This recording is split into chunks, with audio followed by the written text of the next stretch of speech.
I'm Rabbi Ronnie Fine, coming to you from Chabad Zirchen Kadesh in Montreal, Canada, where it's a privilege and a pleasure to share with you the Tanya.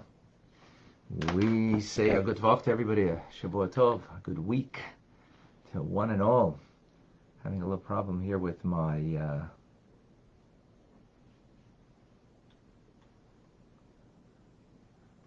with one of my screens, but it's all good. Andrew from Springfield, New Jersey, a good vok, welcome. TJ from Melbourne, Australia, good morning. Why am I having this problem here? I'm not certain. I can't. Oh, okay, there we go. Clem also from Australia, good evening. Rena from Colorado, welcome. Erica from Norway, good afternoon. Eugene is with us in Calgary, Shavuot Tov. Trig in Washington, Kennewick, Washington, that is. Irma in St. Martin, Shavuot Tov. Pamela in Virginia. Heather in Connecticut. June in Australia. Thank you, June. John in North Carolina. Michael in Crown Heights. Davida and Levi in New York. Julia in Florida. Michelle, Shavuot Tov. Diane in London, Ontario. Casey in Missouri. Jose in Colorado. Alice is with us in Baltimore. Margot in New York. David in Italy. Shalom. Alex is in the Philippines. Dixie in Texas. Shalom in Canada from Lewis.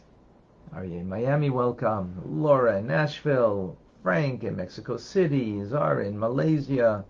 Asher in Memphis. The live feed keeps pausing. Is that happening to anybody else? I hope not. Philip in Cape Town.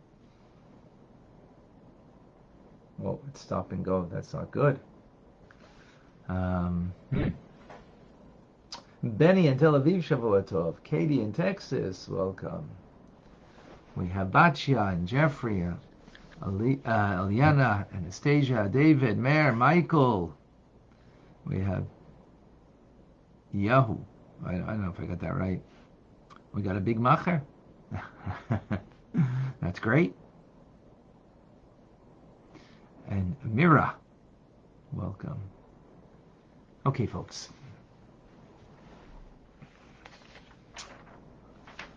We are in the 13th letter.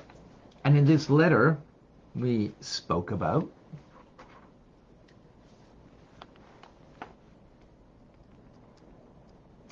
in this letter we spoke about so far that souls all come from two different places in the spiritual realm, the right and the left.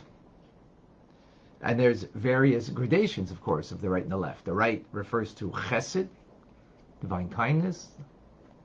The left refers to gvura, concealment, constraint. And as we explained, those,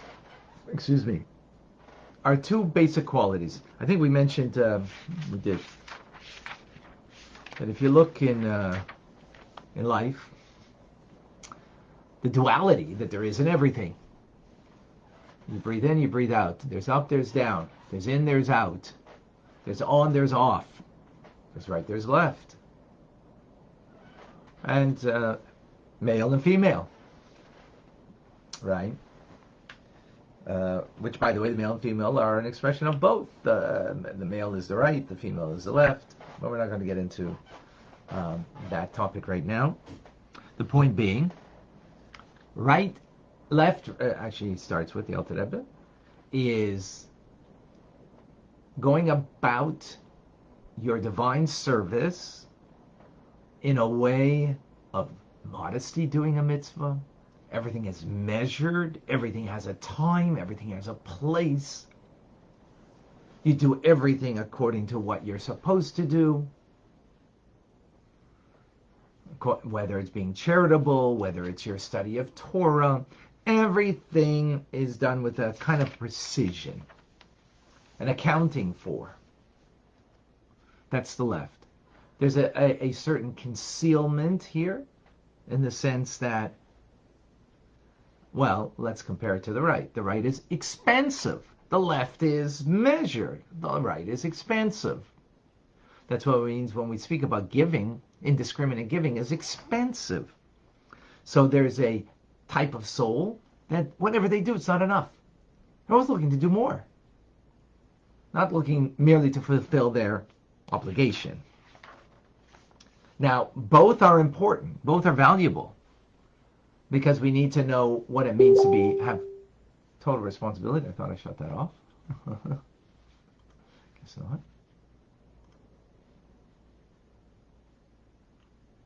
not. We need to know what it means. We need to know what it means, total responsibility. We need to know what it means. Everything has its place. Everything has its moment. But that's in a very concealed, sort of very limited fashion. Everything has its limitation. But then there is the nature of things that there is no limitation. Everything's expensive.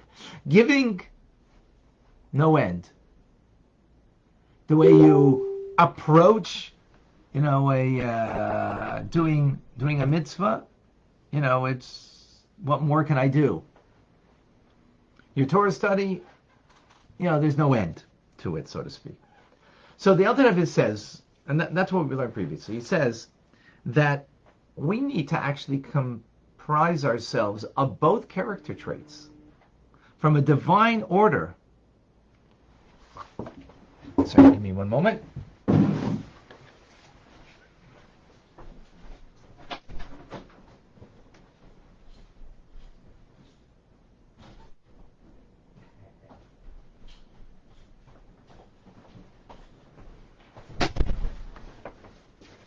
My apologies. So from a divine order of things,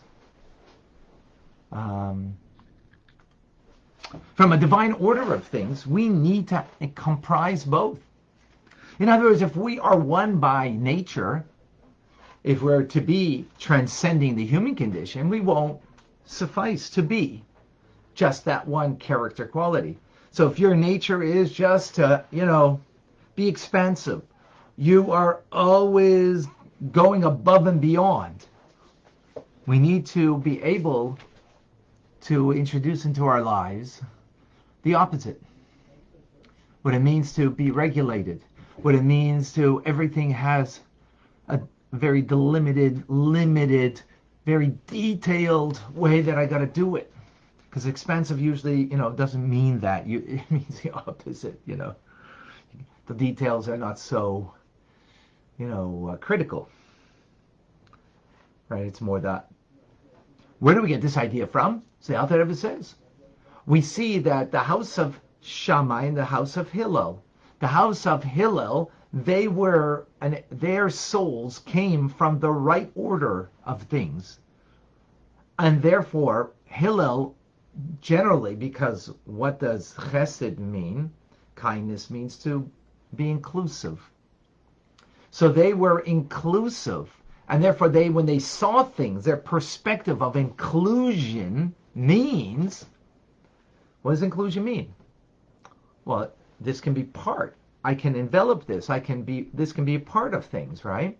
So therefore they perceive things when it came to whether it's kosher, they saw it kosher versus not. If it was pure or impure, they saw it as pure rather than impure. Because that's the root of their soul. That's how they perceive things. Shammai, their root of their soul came from the left order of things, Gvura. And therefore they saw things in a very detailed, delimited, measured manner. And you look at the details sometimes, no. So because Gvura means to withhold, to refrain. So therefore their perspective on something that was kosher, not kosher, would be not kosher. Their perspective, pure or impure, would be impure, and the like. Now, that's because of revealing the root source of their holy souls. This is not talking about an animal soul, that my natural temperament is, I'm lazy and I'm, impatient. We're not talking about, the nature of that soul. That's an animal soul. We're talking about the nature of your godly soul in the way you serve God in a unique way. That's what we're talking about. So Hillel, the house of Hillel, the students there, that's how they saw things, perceived things, and therefore that's how they gave jurisprudence, and Shammai the opposite. Now, this is the point that the author brings out over here, that we see often, or I wouldn't say often, but many times, that sometimes Shammai would be actually lenient and see things as kosher, pure, and, on the side of chesed. And Hillel would be the opposite, sometimes seeing it in a more stringent manner of not kosher, impure, and the like. So why is that? Because that's inclusiveness. Holiness means being inclusive. So therefore, they perceived things in a manner of both of them inclusive, meaning inclusive of the opposite of what they are.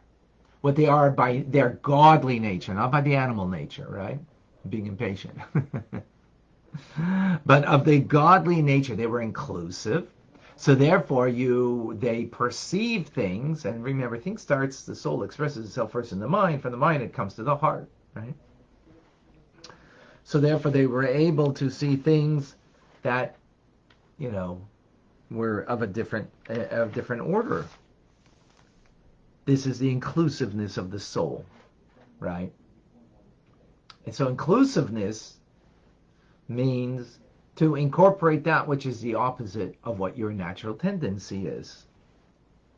And that's the way things are in a holy place. This is called holiness. This is called holiness. And where do we see this? So, okay, that's explaining it, the concept in Hasidus, Kabbalah. So where do we see this? In a very simple idea is in the Torah tells about Avraham Avinu. He personified chesed, expansiveness, openness, right? He had a tent that was 4 doors open. He was just wanting to connect with people, to include them, and the like. So he was very much the Isha Chesed, the man of embodiment of kindness. But when does God say about him that he is truly a God-fearing person, a true servant of God? It's not when he does all this kindness, but when he takes his son, his only son that he loves, Yitzchak, Isaac, and he brings him on the altar. And then God says, Ata Yadaiti, now I know that you are truly God-fearing. Why? Because to bring your son as an offering is not an act of, not motivated by expansiveness of kindness, but it has to do with the left side of withholding, holding back. It's got to do with a very severe act of bringing your son as on the altar as an offering. Of course, as we know, that's not what God wanted. He just wanted to test him. And he withstood the test, meaning that he was able, because of the true divine holiness that he truly embodies, is not just of chesed, that whatever he needs to have gvura, because gvura is also an attribute of the soul, a power of the soul that needs to be expressed, that is the opposite of his natural instinct or godly instinct. He was able to incorporate and to include it, and therefore that's when God says, I know that you're truly a God-fearing person. So what's the difference over here is, and Isaac, what does he say? God say about Isaac? That he is the opposite of his father. He is the embodiment of the left of Gevura. And therefore we call it Pachad Yitzchak, the dread of Isaac. That's what he characterizes. Right? And without going into great detail, we'll later on be going into more detail about these two individuals and their qualities. But what is important over here is that therefore from a divine perspective, you have that which is revealed and that which is on the back burner. You have the front burner, the back burner. The front burner is that which is going to be more your natural revelation of your divine soul. So in the case of Abraham, it's Chesed. In the case of Yitzchak, it is Gvura. But at the same time, since there's an inclusion, so there'll be the other one, and that'll be the back burner, that when it needs to be used and come to the forefront, it is there. It's available. It's available.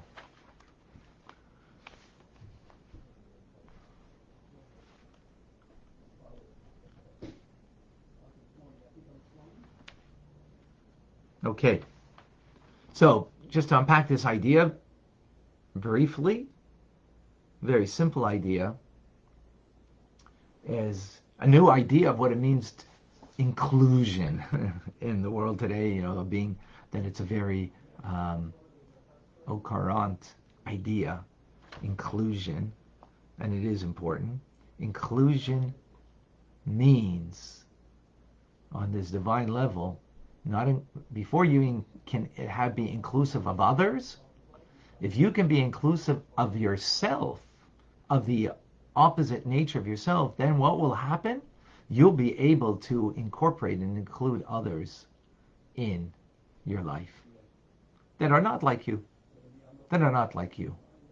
So it's not about, hey, we need to be inclusive of everybody else. And it can't start with everybody else. It has to start with me. If I'm going to rise above the human condition in myself, then I can rise above the human condition beyond myself. If I can, by nature, I am one kind of quality. And again, we're talking about the good nature of ours. We're not talking about the negative qualities that we have of our animal soul. We're talking about those good qualities of our divine soul that we are more naturally inclined to use in serving God, in our daily routine of doing good. But we can incorporate the other side, the other thing that's not my nature, that is truly divine. Then it'll be ipso facto. Very simple to be able to include another in my world, to be there for another who's not like me, doesn't look like me, doesn't act like me, doesn't even believe like me, right? We'll be able to much more easily to be inclusive of others as a result.